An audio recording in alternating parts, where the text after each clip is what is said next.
take this opportunity to welcome all of you here. And, and in particular, I would like to welcome Dr. Purnima Devi Barman today with us. It's an extreme honor for me to have invited her. I've grown up listening to the conservation story that she's been a part of for the past decade and more. And Dr. Barman, thank you for coming. It's a great honor. And just to give a small introduction, I will not steal her thunder because this is part of her whole talk today. But Dr. Purnima Devi Barman is a conservation biologist working with Aranya, which is an organization based in Assam, India. She has been working on the conservation of a species of bird called the greater adjutant stork, which is a critically endangered species of bird that's found in a few states in India, primarily in the state of Assam, where I'm also from. And her story is very fascinating and very inspiring because she has been pioneering this conservation movement through a grassroots level approach where she has mobilized particularly women folk into the conservation of the greater adjutant stork. And today we are going to listen to that story. And for this work, she has been awarded the Whitley Award, which is also called the Green Oscar, in 2017. And apart from that, she has also been conferred with the Nari Shakti Award by the President of India. She's been awarded the UNDP India Award and the Royal Bank of Scotland Earth Hero Award for her pioneering work. So I won't take too much of your time, Dr. Barman, and I would put forward the presentation to you to begin. So do let me know when you want to shift the slide, and I'll do that. Yeah. Yeah. Okay. Great. Yeah, thank you so much, everyone. And at first, namaskar to everyone and greetings. And so at first, I'm very honored to be here for this talk. And thank you so much giving this opportunity for sharing our story from Assam. And thank you so much, University of Minnesota. And thank you so much, especially Sutitha. And yeah, so. And I hope you would like our story, and I hope we could come forward for more solution for the cause. And so now I think you have seen a mascot here, a bird mascot, and mascot is trying to say hello. I'm the bone shallower. So let me start with that. So and this bird is called locally as hargila. And so hargila means this is a so. Yes. Oh yeah, I was trying to move my slide. Yeah, so please, you can keep moving after a while, and if it needs to be stopped, I'll tell you. Okay. So about hargila, some of you must be wondering, and so it's so big. And when you saw the mascot, I have also a very cute statue in my table, so I wanted to show it. I think it is one of the most beautiful bird in the world. Hargila bird, and like hargila means bone swallowers, like bone har means it's a combination of two words, bones plus gila. So hargila. So and the name itself tells that it is a carcass feeding bird. It's a scavenger bird, and this bird and adjutant means like military officers, and this bird actually treated as a pest, as a disease carrying pest or a bad omen, and we are trying to change the perceptions. And now we are taking you to our journey to meet our local communities and our Hargila army, and how we are working in Assam. And I work with NGO Aranya. And please go ahead. So at first, I will tell you a small story, how it happened. Actually, everything happened with a dream. Actually, I didn't have any idea that I would work on this species, or I didn't know anything about conservation. Trust me, my dream was to do my PhD, and I wanted to be an academician, and I wanted to do my PhD, and it was 13 years back, and so I went to a village after getting a call, and after I landing in the village, I had a life changing encounter with a person who had cut down a nesting tree. Please go ahead. Who had cut down a nesting tree, and 9 nests were there, and 9 baby birds fell down. A few died, a few were still alive. You could see the baby birds of Hargila. If you are such white, but if people assume them like adult. These are 3-4 months baby birds. They look so big. So. And if you go to the like previous slide, Chutita, please go to the previous. Yeah.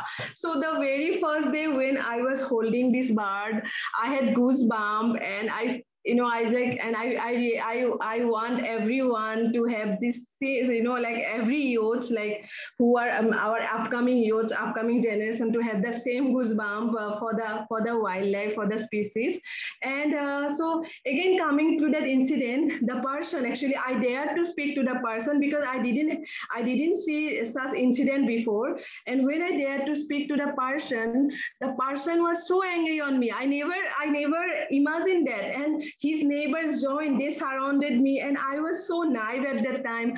I couldn't speak much, and I was thinking, what happened? Everyone was so angry on me. And the person told me that, lady, you don't know, this is a bad omen. This bird is a bad omen, a pest, and you are trying us, you are lecturing us to save this. Why don't you take this with you? And many things actually. And then a few of them started whistling at me, teasing me, like surrounding, clapping at me, and I was so embarrassed. And that day actually, and then I requested them to help, like let's rescue a few birds. We could still help them. Then they told that, oh, actually your intention is to eat the meat of the bird. So that was the awareness. Actually, we cannot blame them. Actually, I realized after that they are so nice people. And obviously when somebody is going to do like a lecture on them, when the tree is their own property, so I think that is a problem always. And that day when I was coming back home, I realized that research would not be enough. What I'm going to do with my PhD if I couldn't motivate a few people? I was just listening, and I was just, yeah, I was just embarrassed only, and I couldn't do anything. And at that moment, I was a mother of two babies. Like I was a mother of twin daughters, and they were very small. And that day only, actually, I like for like until 2.5 years, I was at home taking care of them. And that day, because of this incident, I went to the field, and at night I couldn't sleep. So at the same time, I had two babies, and the incident happened. So that night I decided that I'll embrace the both responsibility together. And so next early morning, next day very early morning, I went to the village, and with my folded hands, I requested the tree owner, and Assamese people call the elder brother as Dada. So Dada, please accept me as your family member. So because he told me that you have to be my housemaid to clean the debris and excreta of the bird, and I said that please accept me as your family member, and I want to clean the excreta and debris of the bird, and I started doing. And they are so nice people. They accepted me. And yeah, so from that day, actually, I had some different feeling, different vibe, and I realized about community conservation. It is so important, and I started going and meeting people and people. So next, please. So next, please, Sudhita. Yeah. So Hargila is technically more endangered than rhinos, tigers, and elephants. And like here we have always a conception, like misconception, that like wildlife means only the mega species. So we have to change that attitude also. So we have so many lesser known species who needs our support. And I appeal, I request all our youth generation to come forward to help them, all our lesser known species. So habitat loss, poaching and poisoning are the major threats. And so I have mentioned already that the bird was treated as bad omen, which was one of the biggest challenge that I had to face. And every time I go to the village, people come with the complaint that the bird is very messy, smelly. They come with the complaint, and it's such a conflict. We often talk about man-elephant conflict, but this kind of conflict never get importance, right? So please go to the next. Yeah, so just they are cleaner birds. Like I'm trying to show the ecological significance of the bird. They are cleaner birds. They have a very important role in cleaning and disease regulation, and they have a top position at the wetland ecosystem. Next, please. You can keep moving sometimes, yeah. So I'll tell you. So yeah, so like we did a pre-campaign survey why they have that attitude for the birds, and we found that mostly that there is a heavy mortality of the birds, and the birds like baby birds, and they fall down, and when they are not attended, they die, and this make their campus very unhygienic and rotten, and this need to be attended, and if we rescue the birds, they could be saved. So that was one of the outcome of our survey. And then easy income source, bad omen, like the concept, and messy smelly attitude, messy smelly concept. All these things made them to cut down the trees and about this perception. So based on this experience, I realized that we have to work with all the stakeholders, and there is no other way. We have to bring the birds into the hearts and minds of the people and into the culture, and it should be a cultural icons. Otherwise there is no way. So they live so close, they live so in such a close proximity to human habitation, and once they come and select a tree, the tree becomes vulnerable. So there is only way that we found that it should be a cultural symbol. And in 2009, I received my Future Conservationist Award from Conservation Leadership Program, and it helped me to carry forward my work. And I realized that motivating nest tree owners is so important, and making friendship with them, understanding their concern, and most important thing is that consistency. To when we work with communities, we have to be consistent. So that is the most important thing that I realized. And felicitating our tree owners, communities, honoring them is so important. So so they have to feel the pride actually. And then slowly we gave birth to a voluntary group organization who is called Hargila Army. And I am very proud to mention that it like everything we did was a side effect. Actually, this Hargila Army was nothing planned. We didn't plan anything about this. It was a side effect of our work. It happened spontaneously. And now I am so proud to mention that we have more than 10,000 women who have placed to be Hargila Army. So please go to the previous slide, please.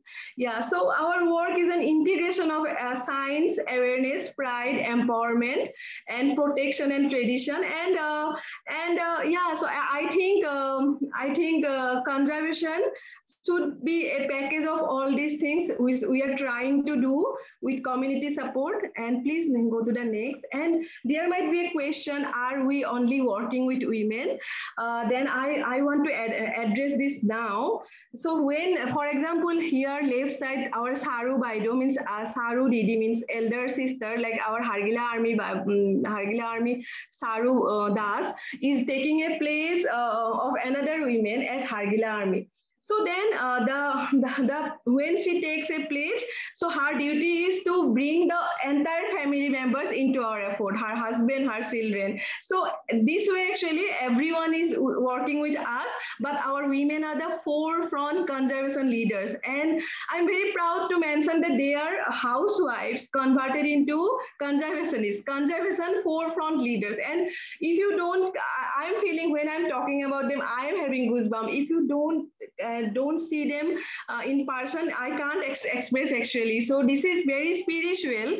And when our when our women who always thought that they have a role, that their role is only confined to household work, now they are conservation leaders, and I'm very glad and proud to mention this. Please go to the next.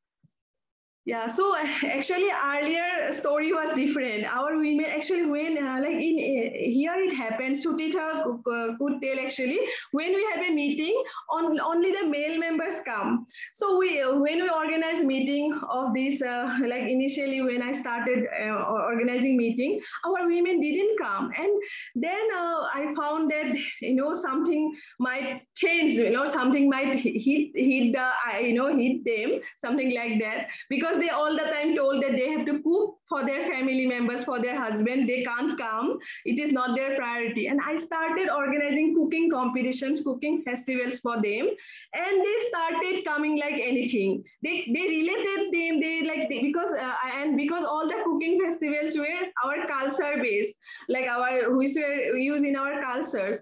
So they started coming like anything, and then I started playing Web of Life and my education game with them, which was so impactful. And yeah, so I have a question. Have you ever, please write down in your chat box if you don't mind. Have you ever visited any baby shower of an animal, of a wild animal or any animal? Have you ever visited? No. Okay. No. Okay. No, right? Yeah. So I think the question is no. But if no, please come to Assam to attend our Hargila baby shower. We are going to organize it very soon, and we do it when when Hargila bird is breeding, laying eggs, and incubating. At that time, we realized that I found that trees were being cut down without knowledge when the bird was laying eggs, or there was disturbance, so.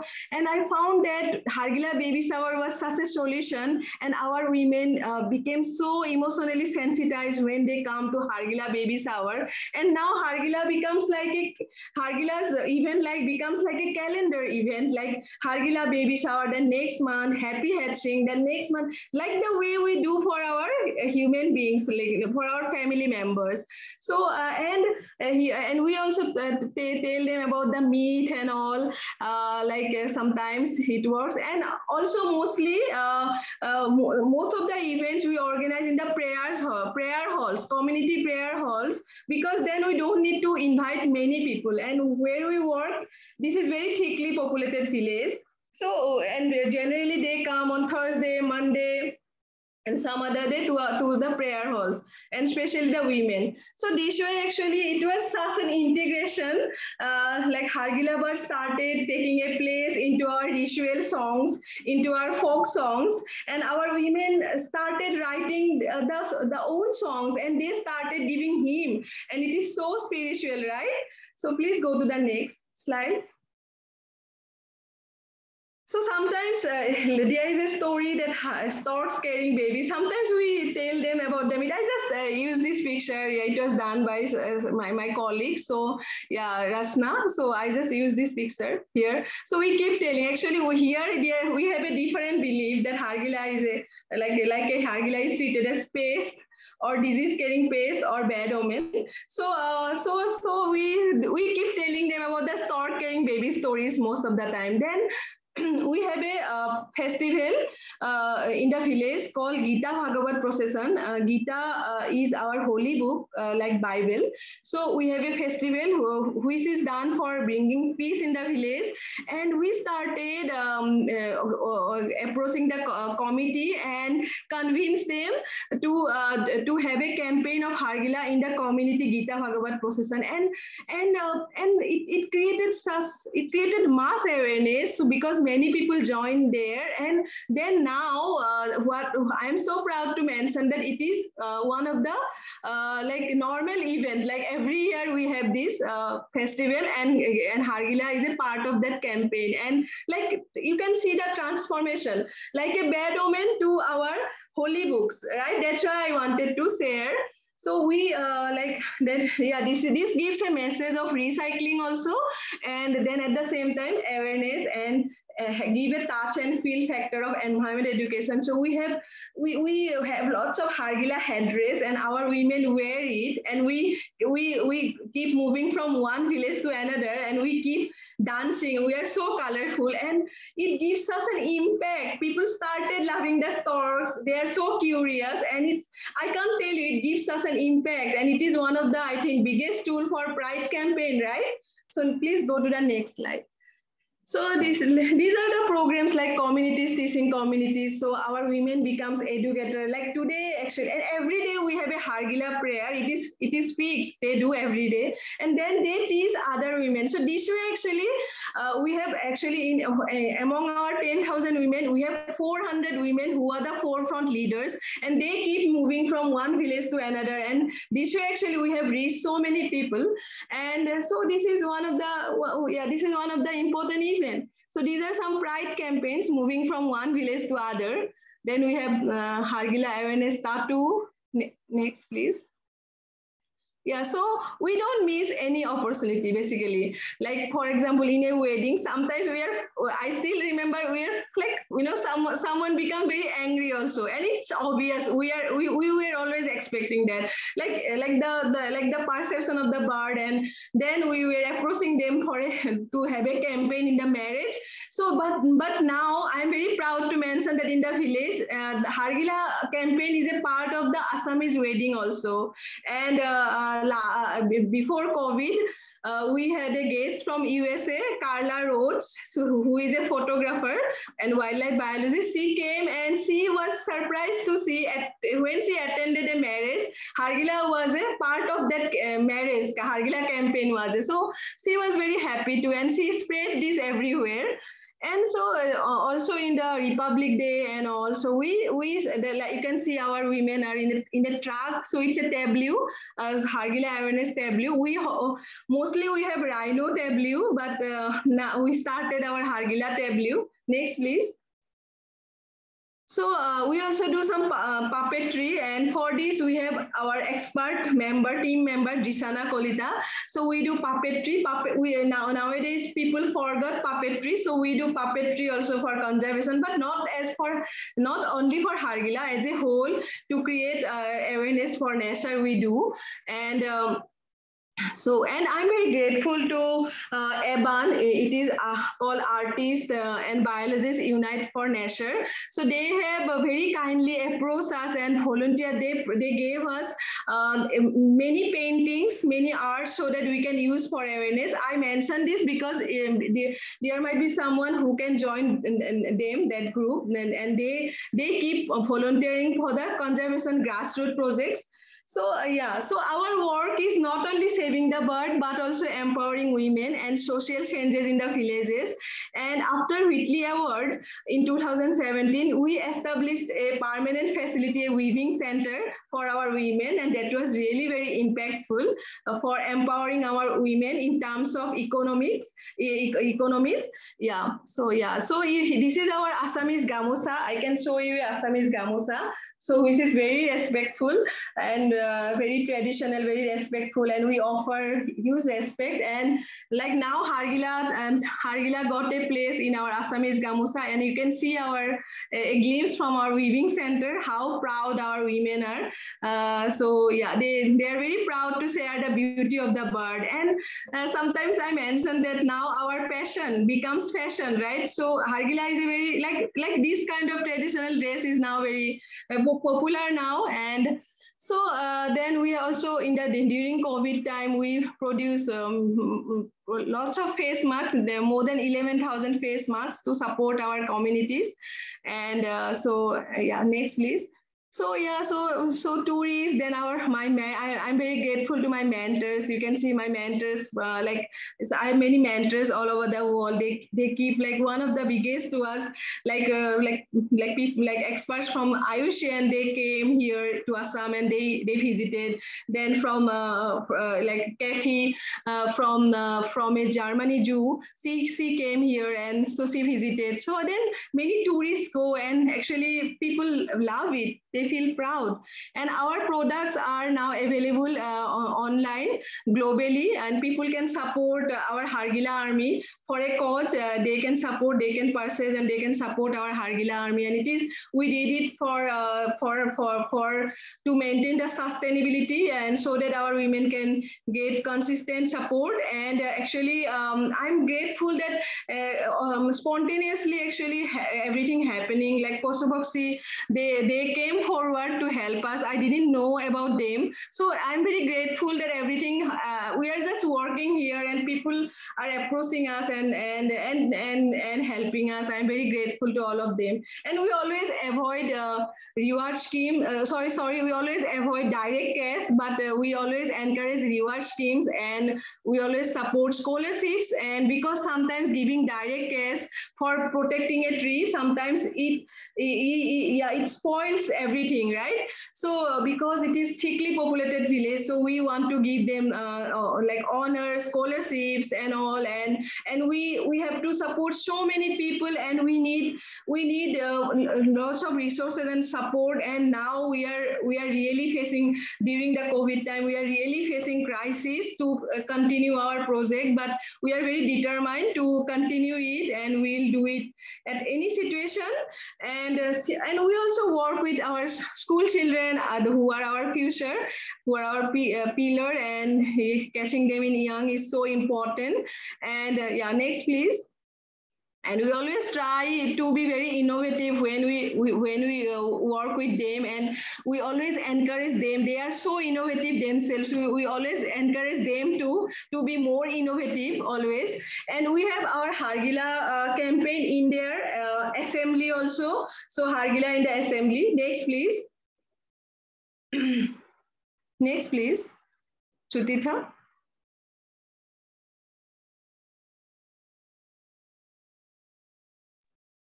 Should I keep going? Yeah, please. Okay, great. Yeah. Let me know when I should. Okay. Yeah, next please. Yeah. Next slide, please. Yeah. Is this the one? No, next please. Okay. If moving. Yeah. So these are the programs with school children, like we are converting a classroom to craft, Hargila craft classes. So could not you move to the next slide? Is there any problem? Sorry, I think I'm reaching to the end almost. So if you could tell me what kind, because I've moved past the children section. Okay, so yeah. I have a few more slides. Are you running out of time? No. Okay, that's great. I just wanted to check whether I'm going the right way. Oh no, or if there's a lag. Okay, let me know. Yes. Yeah, please go to the previous slides. These are the slides. So I need to go to the So yes, just let me know. So we stopped here, and then I'll go next. Next slide. Yeah. So I want to share that we are also working with like next previous slide, please. That's the problem. No, when I could not move my slide. Yeah, but yeah. Yeah. So actually we are also working with rag pickers children, working with them, and they work so closely. They live so closely with Hargila birds, and we often go and meet them, and they teach us actually how to live so happily in scarcity. So that's why I wanted to actually, when Sutitha missed this slide, I wanted to share. And this is our Honorable Governor of Assam, and we invited him to our symposium, actually WIN, Women in Nature Network. It's a global symposium, and Hargila was a case study which was discussed there, and women from 13 countries joined. And I wanted to mention that we are so grassroots, and so these kind of things happen to our Hargila Army's life. So they are very proud, our communities are very proud of that. And now I want to mention about our Hargila Learning Center. It is one of our biggest dream. Yeah, and our Hargila Army is, though it's very small, mini Hargila Learning Center. We have in the COVID pandemic time only we established this Hargila Learning Center in our school, and it was closed after the inauguration. But now we'll open it, and it's a glimpse. And if anyone wants to support to our Hargila Learning Center by any kind of support, maybe environment education, any idea suggestions, please be a part of our Hargila Learning Center, and we want to expand it more and learn. Next, please. And we also create lots of awareness for wetlands, and our women are indirectly saving 32 wetlands in the village, and they are the protector of those wetlands also, and apart from trees. Yeah, so this is a story. Actually, now I'm coming to the children part, like every children in the village, how they are motivated and how they are very excited to see a Hargila bird, and everyone's story is like Dia, and Dia is like a representative for us. So Dia saved the bird, and then we made a comic on her, and they are very proud of it. So just next, please. So we are also working in many colonies in Assam. So just expanding our work. And next, you can keep moving. So we have Hargila Mitra Award for our school children, for communities, and we also work with police, local police, and they help us a lot. And yeah, so we also, like as I have mentioned, that rescue and rehabilitation is an important part of our work. So we do rescue and rehabilitation, and and as I have mentioned, that more than 50% of the babies fall down and die, and they need our attention. And now we are planning to have our Hargila hospital, or Hargila Hargila hospital or rescue facility. And this year actually, like in the COVID time only, we had to go so many challenges, and we successfully released 46, and so far we have released more than 400 birds. And I want to keep here for a while. I want to mention the challenges. Sometimes some rumors can spoil everything, like during COVID time, someone created a rumor that Hargila's, like the baby Hargila's death is due to COVID, and it may create problem for us, for our health. And then it was such a mob that it was such a problem for us again. And then our volunteers, our youths, we started they started to do a burial program for the bird, and then we could calm down people. At that time the situation was so bad actually. That's why I wanted to share.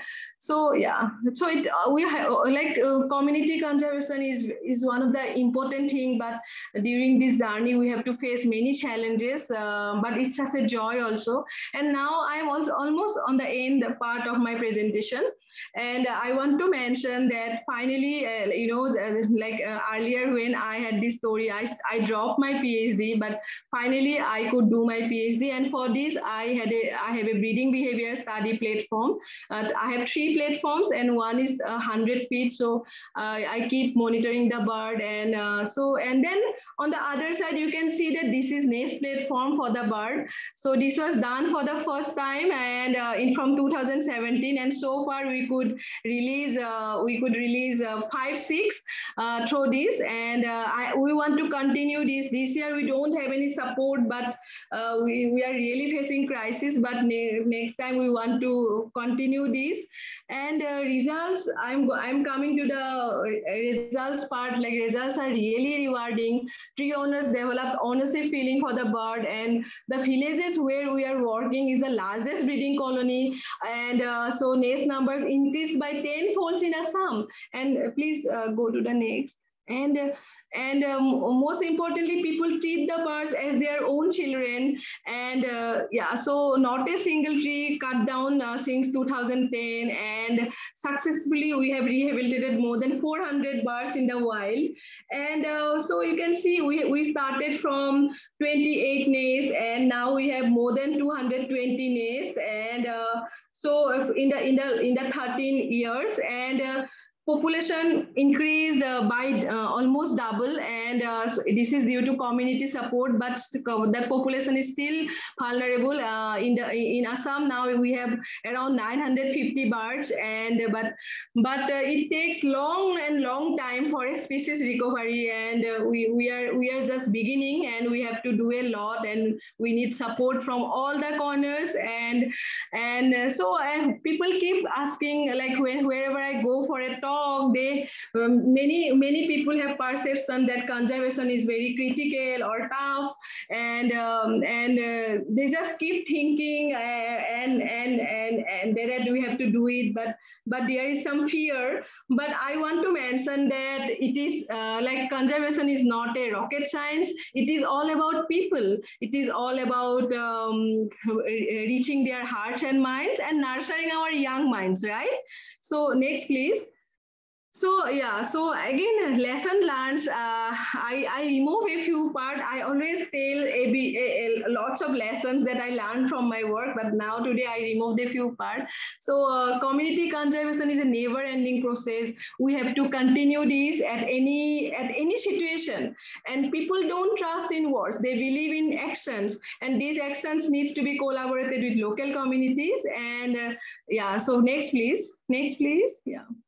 So now I'm going to our future plan that I mentioned. I just wanted to share is that we are planning to have our own Hargila rescue facility, Hargila Hospital, or a bird hospital in Assam, and we are looking for opportunities. And we need support from all of you, and continue this journey. So please give your suggestions. And I think, and being a woman, I think we are unstoppable, and we have to, like, when I'm myself telling about I'm telling about myself that being a woman during my conservation journey, I myself had to face lots of gender barrier here. So, but I think nothing can stop us, and we have to keep going on and going on, and to improve ourselves, or improve myself. And so please be a part of our journey, and please keep suggesting. And please go to the next slide. I want to mention about my donors and my supporters.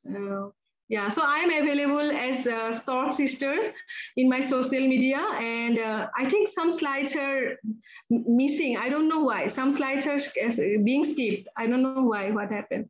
So, yeah, I'm available as Stork Sister as social media. So you couldn't see any slide, right?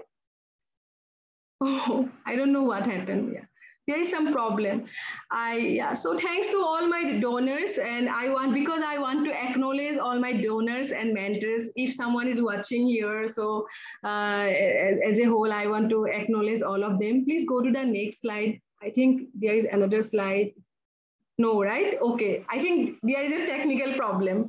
So thank you so much, everyone. And we are very sorry. I'm very sorry for the technical problem. I'm, yeah, but what to do? But next time, maybe I come up with a full facility. Yeah. Don't worry about it. Thank you so much for this. This was so wonderful to hear. And thank you once again. And I think I'll open the floor for questions now. If anyone has, I do have one question from my batchmate Lucas. He wanted to ask if how the pandemic impacted your community work, and if so, did it impact your approach to connecting with the community? So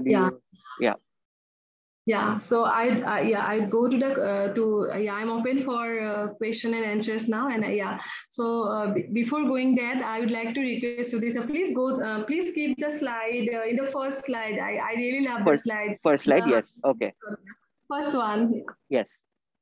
So maybe first one, yeah. Okay, yeah. So how COVID pandemic, affected us, yeah. So like everyone, we were also very badly affected, and actually, we had to do a survey, or some survey, or like this survey of the birds, and just because at the lockdown time it was our time for the survey, and we couldn't do it. This was one of the biggest challenge then, because we every year we have to do, we keep doing this, and we plan for it. Then after that our community started suffering a lot. I can't even express, yeah. So during the lockdown time, yeah, so then we started helping them. But our resource is very limited, right? We can try only. We started helping them with and, like, and we requested them to make face mask, and we started buying, and we encourage others also to buy from them, government and all. So then our communities got some support, but that was not sufficient. And then yeah, and this pandemic time only, I think we were very productive. And like all the designs, like for example, I did all these like creativity, all these, many of them came in the pandemic time. And because we wanted to support our communities more, and we wanted to keep those things online and globally available. So then after there was some after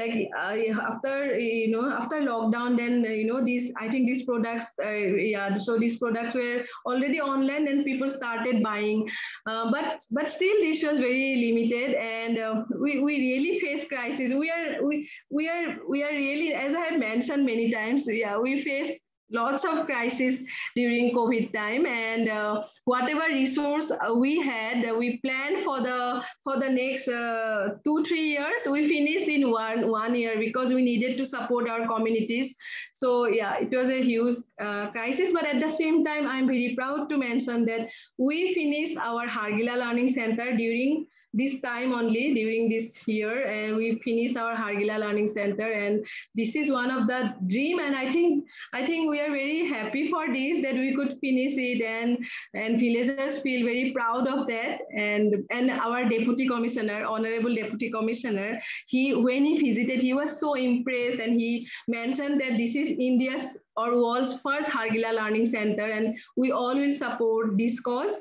So yeah, this way actually now I need to do lots of fundraising to support our communities. And I was a bit bad planner actually this in this pandemic time, but now I have learned from my mistakes, and I'll do my time budgeting very well. And I need to do fundraising for to continue our project. And amidst all challenges, we keep smiling, and we always try to have conservation optimism. And yeah, and nothing could stop actually our productivity. We are always the same, and we will be always the same, I think. Thank you. We have another question from Dr. Katmur. So the question is, where are the other important nesting areas for this species in India and elsewhere in outside India as well? Could you throw some light on that? Pardon? What are the other nesting areas for the greater adjutant stork in India and globally? If you could say something. Yeah. So greater adjutants are found in Assam. Assam is the hub, actually global stronghold. So we have more than 75% of global population. Then they are also found in Bihar, in India, and then they are also found in Cambodia, in Prague 12. Yeah. Right. Okay. We have a question from Shivona. I'll just read it out. So she says that your contribution is phenomenal, and it makes me dizzy to think that this was part of your PhD. The question she had was, if you are rescuing chicks that are being removed from the nest based on natural processes, do those chicks have the same survival rates as the ones which successfully fledge from the nest? Yeah. So definitely not all. Most of them die because they fall from such a big height. So and but at the same time, a few of them we could save. And so far, actually, every year we could save at least 35 to 46, and they could we could release them very successfully. But again, as I have mentioned, that more than 50% of them die. So yeah, that is the biggest tragedy, but that is natural also. And so yeah, we are trying our best. Another question we have is, so you mentioned that community involvement or investment is like an ongoing process. It's a like a very long term, broad goal thing. So when you are doing like initiating or continuing this community engagement, so how do you communicate the importance of community work to like funders or grant agencies who have a very set time period? Like, what are the goals that, given that you yourself would not have a lot, like the aim is to keep continuing the project, but how do you communicate that with funding agencies if you are asking for their support?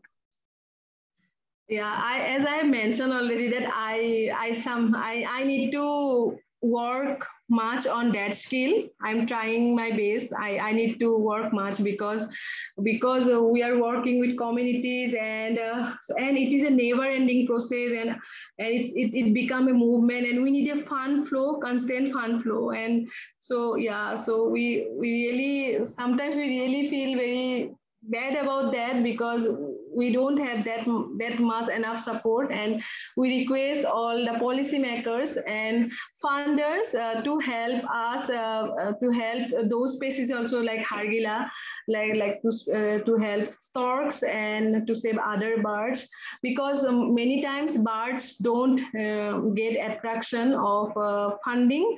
But I request funders to help us. And how I communicate, I think, as I have mentioned, I need to develop my skills. But the way I communicated here today, with, like, this is my approach to everyone. Even if I meet a child, or even if I meet a donor, I think this is the way, what, like, like how important to rope in our communities, because they are the key, and without their support we cannot achieve anything. And we have to bring our communities. I'm requesting all the people who are planning to do conservation projects, or who are already doing. So please bring our communities as forefront leaders, and ourselves, we should be their assistant, or we should be there. I think, we should facilitate them, and our communities should be the forefront leaders. And like our funders, our donors, they have to realize, they have to understand that. And I think already they are supporting, yeah, so to many such causes. But I think our cause also needs attention to many such donors and funders. And I'm very thankful already to all my funders and donors who have supported us and believed in such grassroots works. And when I started my work, actually, I had to face lots of, like, people laughed at me, what you are going to do with this work, something like that. People laughed at me, like, many conservationists laughed at me. And that's why I think I lost my confidence also earlier. But I'm very thankful that suddenly my work became feasible. And I'm very thankful to all my donors. Yeah, thank you so much. Great. I mean, I think if anyone has any more questions, you can feel free to unmute yourself and ask that, or you can send it in the chat box. But needless, uh, and I think this was like such a fantastic presentation from you, and like the way you filled it up with gratitude for the people that you're working with was just so wonderful. And I thank you for doing that, because we see that so like so it's so rare to actually see people like having that, expressing that kind of gratitude for the people they're working with. And it's just, and it also makes me miss home a lot. But That's another thing. Thank you so much. Their work, right? It is their work. They are the part. Yeah, so Yes, they are part of it actually. Yeah. absolutely. Yes. If there's no further question, I think I will wrap up the presentation today, and I'll stop sharing. I'll stop sharing the screen. Yep, there you go. So okay, I think we don't have any more questions. So I thank you once again, Dr. Barman. খুব ভাল লাগিল আপনার আপনি time উলালে রাতি ইমান রাতিকে um, but we'll be in touch, and thank you, have a good night, and everyone, thank you so much for attending the talk, and we'll see you in the next seminar. Thank you so much, everyone. Take care, and Great. please come to Assam. I invite you all. Thank you so much. I will, yes.